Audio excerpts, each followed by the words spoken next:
Assalamualaikum everyone. In this video we'll talk about database management system.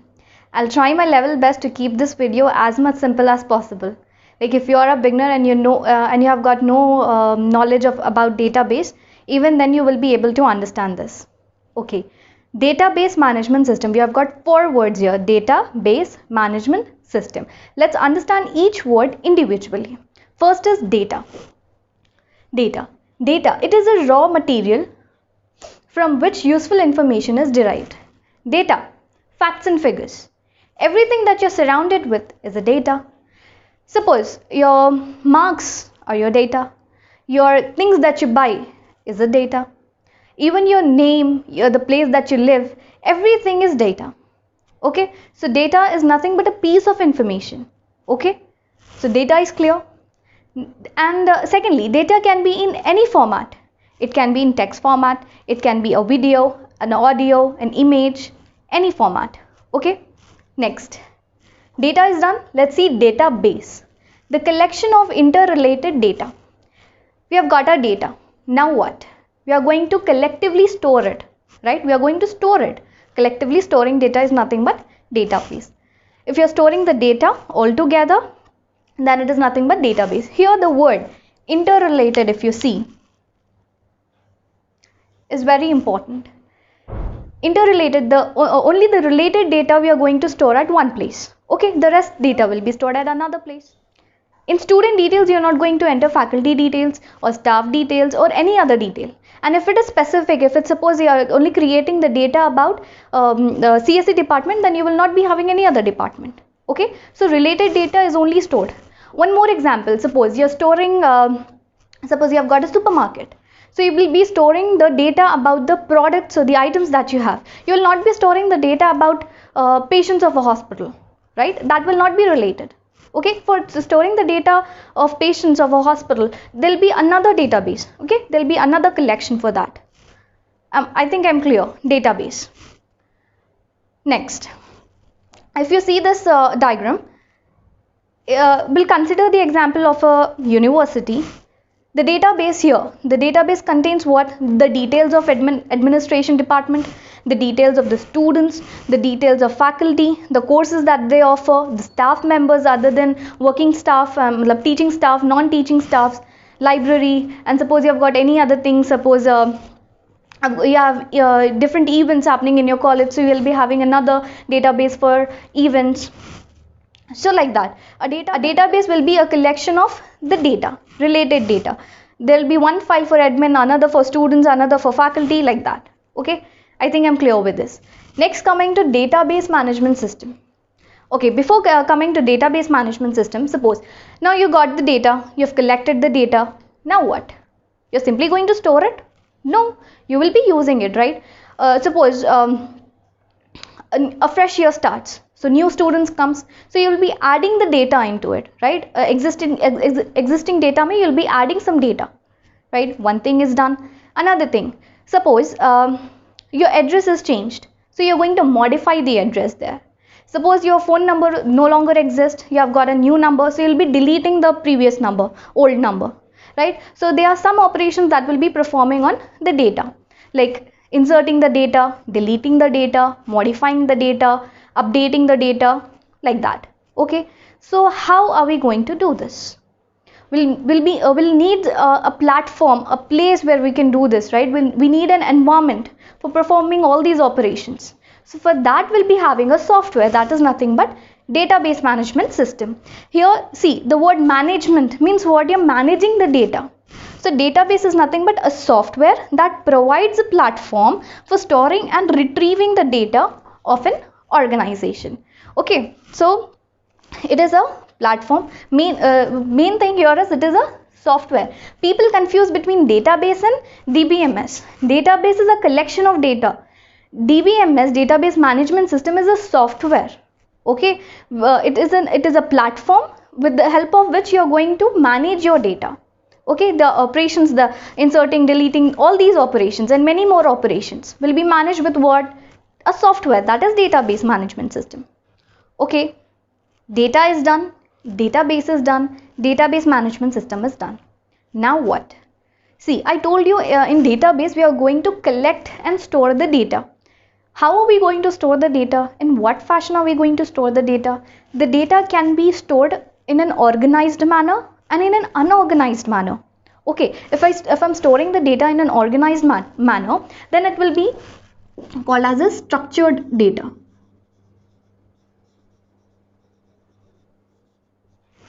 One is a structured data and the other is unstructured data. Okay, structured means if you're storing the data in an organized fashion, that is structured data. It has a particular structure. The data is having a particular structure, a shape it is having. Okay, unstructured data, it's not organized, it is randomly stored.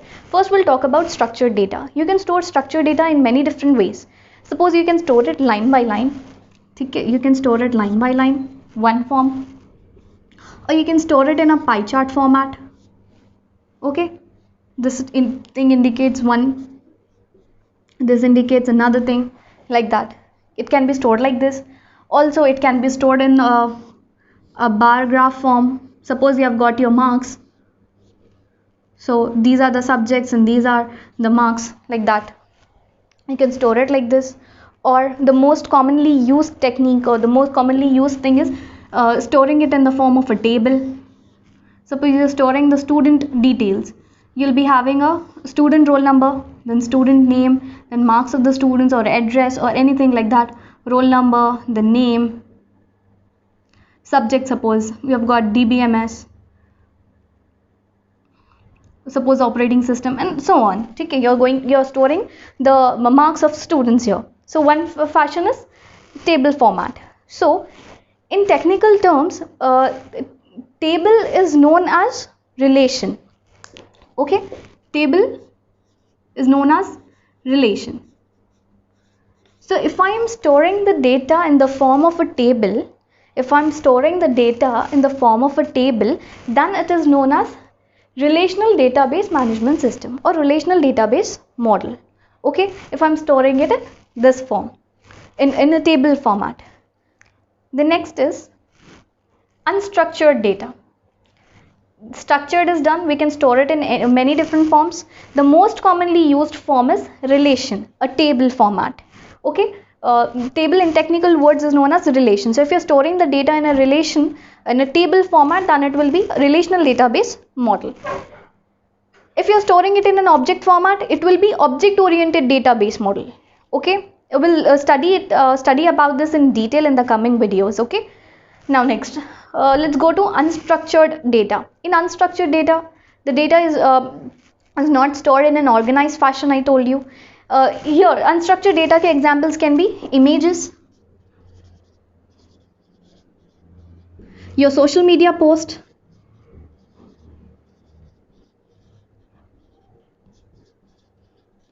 web pages,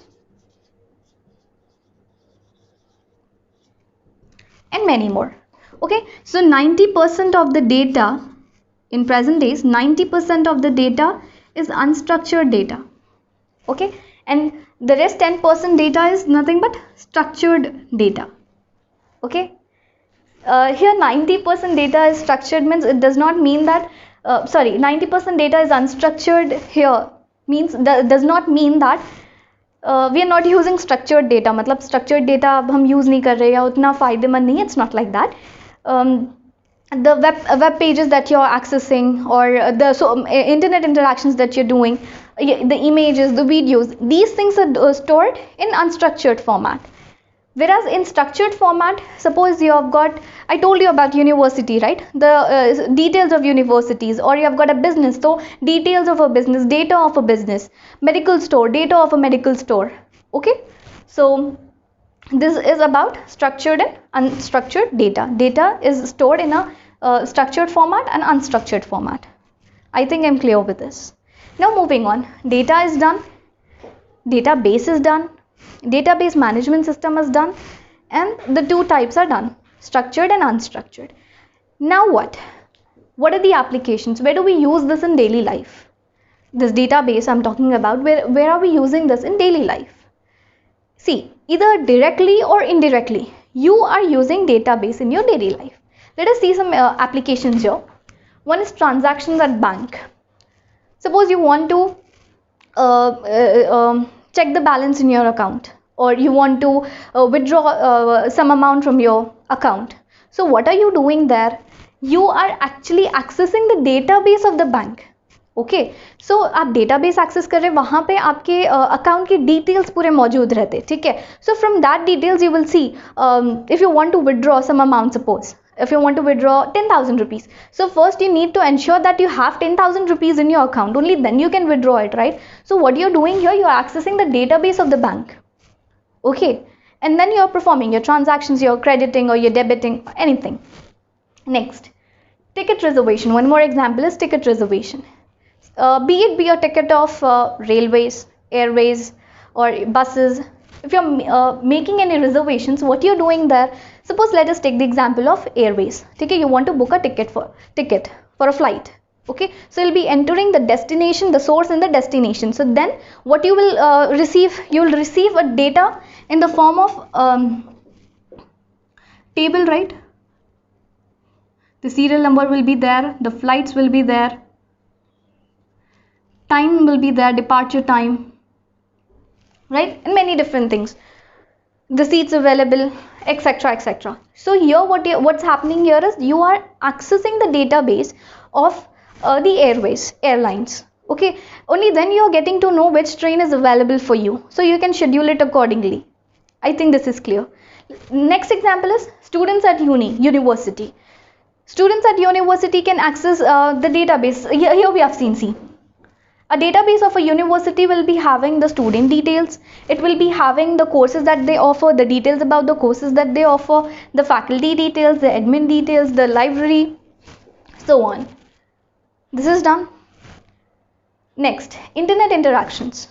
The most common example in internet interaction is, see, shopping, online shopping. If you take, for example, online shopping, your Amazon, your Flipkart, or suppose you're ordering food online, Zomato, Swiggy, anything. If you want to book a cab, Uber is there, Ola is there.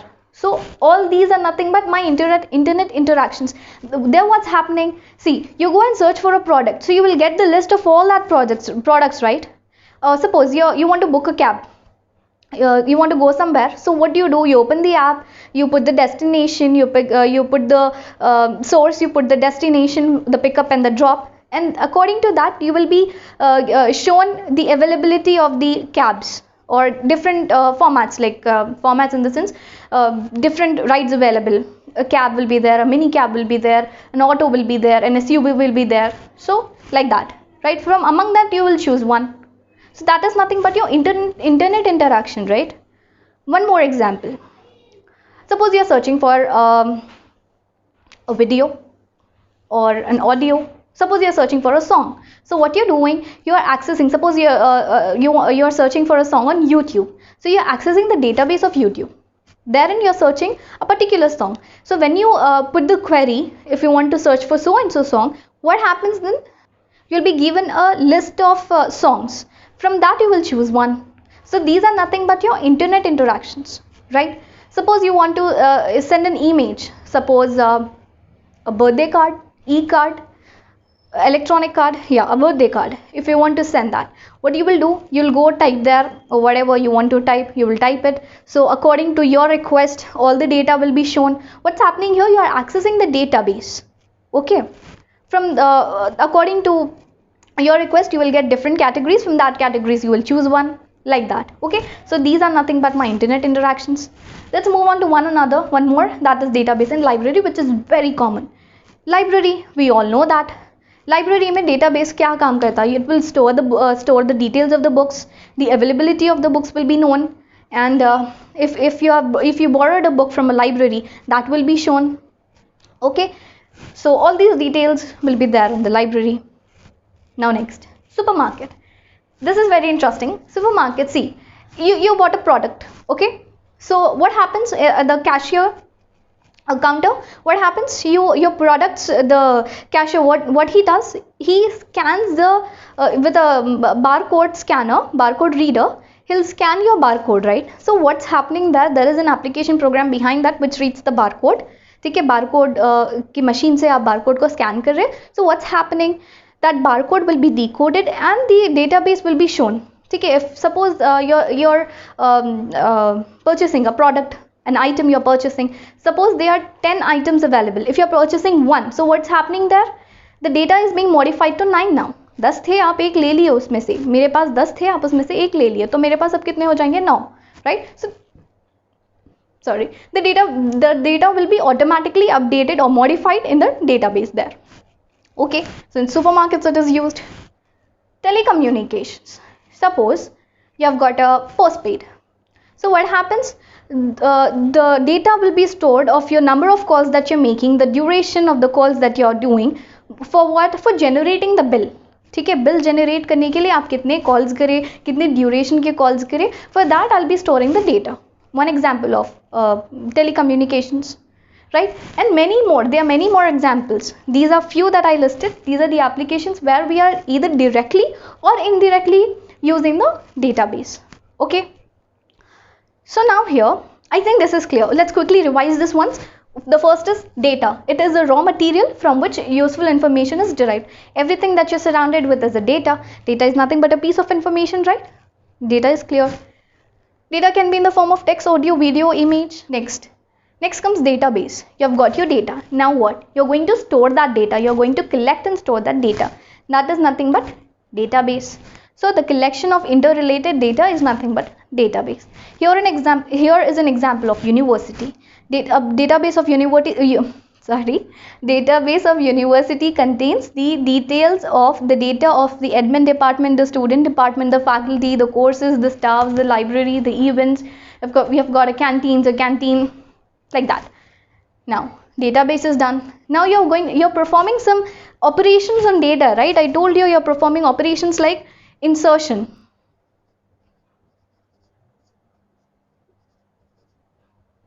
deletion, updation, sorry, so, and various other operations you will be performing on your data. So how are you going to perform these operations? With the help of a platform. That platform is nothing but a software. That software is what? Database management system. Okay? Database management system. Note this point, database and database management system are both different. People always mostly get confused in database and database management system. So database is nothing but collection of data. Database management system is a software which is managing your data. Okay, I think I'm clear with this. The data is categorized, the storing of a data is done in two ways. One is a structured and the other is unstructured. In structured, I told you, in the form of a table, right? Table, in technical words, it is called as relation. So mostly we'll be studying about the relations, the relational database model. In this chapter or in this database subject, we are going to be learning about relational database model. Okay, and just in further classes we'll see about object oriented as well and other forms. Okay, next, this is done. Structured and unstructured is done. In unstructured, we'll be having examples like images, social media posts, web pages, all the web pages, the content, web content, and videos, audios, all that thing. Next is the applications. We have discussed some applications of database where in daily life we are using this database. And while we are doing the transactions at the bank or reserving the tickets, telecommunication, library, supermarket, all these. So this is done. I think database concept is clear for you. Database management concept, the introduction is clear for you. Now see, this database, they're storing in the form of tables. Was this the only way to store the data? Before database management system, what was the database, what was the system that we were using? ये एक ही system था, or there was any other system available before this? These all questions we'll know about them in the coming videos. Okay, we'll discuss about these questions in the coming videos. So I hope the topic is clear for you. If you have got any doubts, you can let me know in the comment section below, or you can message me on DM me on Instagram or Facebook. I'll reply you. I'll try to help you out. Okay.